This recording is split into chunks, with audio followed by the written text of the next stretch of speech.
అసలు మీతో ఏమని మాట్లాడమంటారు? ఈ చదువుకోవడానికి, మీ అందరికీ సేవ చేయడానికి ఎంత కష్టపడితే ఒక డాక్టర్ అవుతారు, ఒక సిస్టర్ అవుతారు. ఎవరైనా ఒక ఇంట్లో డాక్టర్ ఉంటే మీకు తెలుస్తుంది. మీ అందరి ప్రాణాలు కాపాడే డాక్టర్ అంటారు, సిస్టర్ అమ్మ అంటారు. అసలు జనాలు క్రూర ముఖం కన్నా ఇట్లా బిహేవ్ చేస్తున్నారంటే, డాక్టర్లని, సిస్టర్లని, ఏ ప్రొఫెషన్లో అయినా డ్యూటీలో ఉన్న ఆడవాళ్ళకి ఎన్నో రూల్స్ ఉన్నాయి. ఆఫీస్లో అబ్యూస్ అయినా ఏమైనా చెప్పుకోవడానికి 10 రూల్స్ ఉన్నాయి. ఆన్ డ్యూటీ డాక్టర్లని, నర్సులని కాపాడడానికి రూల్స్ లేవా మీ దగ్గర? మీ దగ్గర కాన్స్టిట్యూషన్ లేదా? అసలు ఏంటి?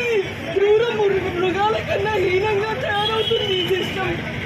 కాపాడే డాక్టర్లే సేఫ్టీ లేనప్పుడు ఎట్లా పని చేయమంటారు? మీ భార్యల్ని డెలివరీ చేసేది ఉంటుంది, మీ అక్కను, అమ్మను, చెల్లిలో ఉంటే మేము వెళ్ళి అర్ధరాత్రి చూస్తాం.